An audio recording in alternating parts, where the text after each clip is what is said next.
Хәерле кич, яңа елда беренче эш атнасын башлап җибәрдек. НТР каналында яңалыклар тапшыруы, студияда Гөлия Нигъмәтуллина, бүгенге чыгарылышның төп темалары.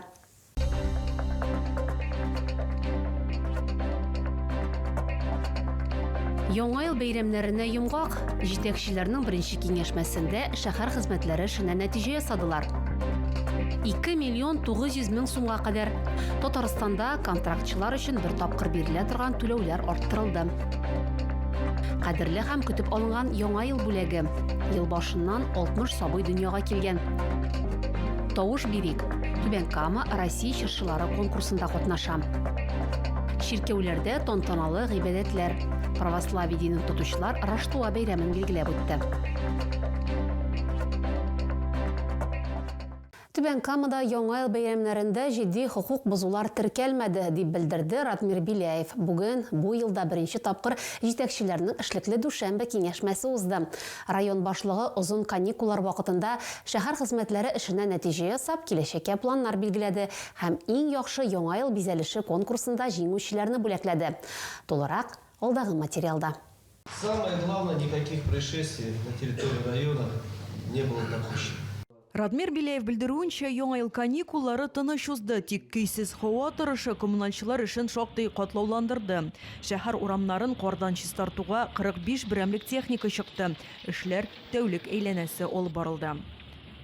Среднесуточный выход техники ОКПБ. Беренче сменада 29, икенчесендә 16 берәмлек махсус техника чыгарылды. Тротуарлар, җәүләр кишүләре һәм тукталыш мәйданчыкларын җыештыру өчен көненә уртача 60 хезмәткәр җәлеп ителде. 15 меңнән артык кубометр кар чыгарылды, дип белдерде Ринат Шакиров. Авария бригадалары тәүлек буе кизү торды. Узган ел шәһәрдәшләрдән 1400-дән артык мөрәҗәгать килеп ирешкән булса, быел нибары 298. Ратмир Биляев әйтүенчә, коммуналчылар, торакчылар, транспорт предприятиеләре тулайым алганда бөтен шәһәр хезмәтләре көйле эшләде. Хочу поблагодарить всех дежурных, Татэнерго. Барлык хезмәтләргә Татэнерго, Водоканал, Шелтәр компаниясенә рәхмәт белдерәсем килә. Халык мөрәҗәгатләренә бик оператив җавап бирдегез, дип белдерде Түбән Кама мэры. Көч структураларды көчәйтелгән режимда эшләде. Каникуллар вакытында җәмәгать тәртибен саклауга 500-дән артык кеше җәлеп ителде. Киңәшмә ахырында иң яхшы яңа ел бизәлеше конкурсында җиңүчеләрне дә бүләкләделәр. Аларга дипломнар һәм татлы бүләкләр тапшырдылар. Альбина Валиева, Александр Лихачев, НТР яңалыклары. Татарстанда оборона министрлыгы белән контракт төзергә теләүче гражданнарга түләүләрне 2 миллион 900 мең сумга кадәр арттырдылар. Бу суммага махсус хәрби операциядә катнашучы булачак солдатларына түгел, пилотсыз системаларның яңа гаскәрләрендә хезмәт итүгә контракт төзегәннәр. Шулай Африка корпусының яңа солдатлары да дәгъва кыла ала. Татарстанда контрактны ничек төзергә икәнлеге турында тулырак мәгълүматны геройлар.татарстан.ру сайтында һәм 117 800 222 5900 телефон номерлары буенча белергә мөмкин.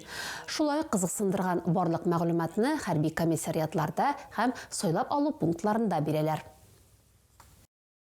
Түбән Камада ел башыннан халык санының артуы теркәлгән. 2026 елның 1 гыйнварыннан 12-сенә кадәр 60 сабый дөньяга килгән.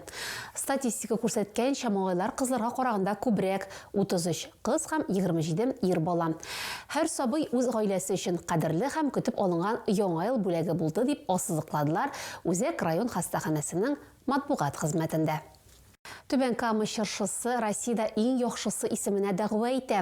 Бәйгедә безнең шәһәрне Кайман урамындагы 11-нче йорт ишек алдында урнаштырылган урман гүзәле тәкъдим итә. Яңа ел мөгъҗизасы тудырырга күршеләр дә зур өлеш кертәләр. Алар җырчыны гына түгел, ишек алдын подъездларны да бизиләр. Шулай итеп үзләре һәм әйләнә-тирәдәгеләр өчен бәйрәм кәефе тудыралар. Бәйгедә Кама аланындагы төп җырчы да катнаша. 37 проект арасыннан җиңүче тавыш бирү буенча ачыкланачак. Сөйләр яңалыкларыгыз, уртаклашыр хәбәрләрегез булса, шалтыратыгыз, языгыз, килегез.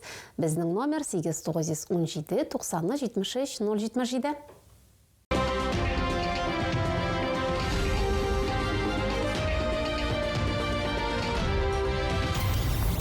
Православие динен тотучылар Раштуа бәйрәмен билгеләп үтте. Бу көнне Иисус Христос туган. Шәһәр һәм районның барлык ширкәүләрендә тантаналы гыйбадәтләр узды.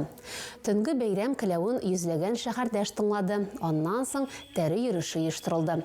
Дин тотучылар Худайдан саулык, сәламәтлек, имин тормыш сорадылар. Әйтергә кирәк, бәйрәмгә кадәр кешеләр 6 атна буе итле, сөтле, йомыркалы ризыклардан ашаудан тыелып тора. Раштуада өйгә итле ризык исе чыга башлый. Кунакка йөрүчеләр кич утырулар, күңел ачулар башлана. Ул 10 көн дәвам итә.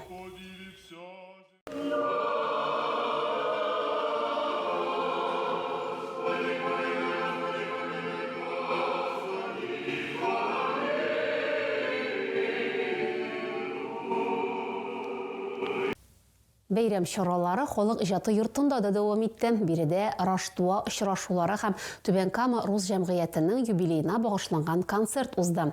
Әлеге оешмага 35 ел. Аның тарихы бай, үткәне данлыклы. Сәхнә түрендә җирле артистлар һәм иҗат коллективлары чыгыш ясады. Концерт алдыннан файда күргәзмә, ярминкәләр гөрләде, төрле уеннар оештырылды. Җыр биюле бәйрәмдә безнең иҗат төркеме дә булып кайтты.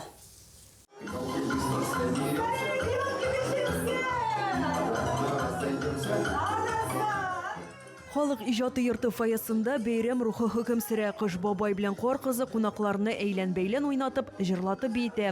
Бүген рус җәмгыяте өчен икеләтә шатлык, оешманың юбилее һәм Раштуа бәйрәме.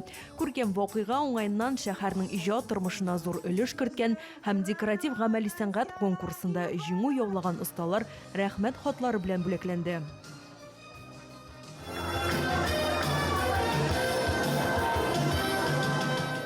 Түбән Каманың рус җәмгыятенә 35 ел бу вакыт эчендә оешма мәдәни мирасны саклауга, иҗат һәм рухиятне үстерүгә зур көч куйды. Рус җәмгыяте шушы ел эчендә бик күп яшьләр өчендәге, халкы өчендәге, үз теле, гореф-гадәтләре өчендә бик күп эш алып бара. Аларга алга таба да уңышлар, шушы эшләгән эшләреннән туктамаска, елларыбыз тыныч булып, алга таба да бергәлектә, татулыкта бөтен җәмгыятьләр, оешмалар белән берлектә яшәргә ясый. Котлау сүзләре белән Дәүләт Думасы депутаты Айдар Метшин һәм Түбән Кама мэры урынбасары Марина Камелина чыгыш ясады. Бәйрәм театральләштерелгән тамаша, җыр биюләр белән үрелеп барды.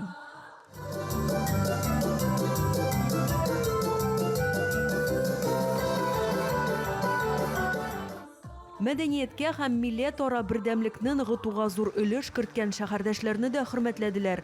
Бу хезмәтләре өчен аларга Түбән Кама районы башлыгы, Татарстан Халыклары Ассамблеясы һәм Республиканың Дәүләт Советы рәисе исеменнән грамоталар тапшырдылар.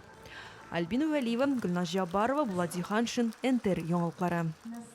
Әгәр сезгә яңалык ошаса, яисә күрми калсагыз, безнең тапшыру кичке 11-дә һәм иртәнге сәгать 6-да кабатлап күрсәтелә. Чыгарылышлар ВКонтакте челтәрендәге Татарлайф аккаунтында да урнаштырылып бара. Шулай ук Макс төркемендәге рәсми аккаунтыбызга рәхим итегез. Безнең белән бергә булыгыз. Бүгенгә менә шулар. Хәерле кичләр сезгә.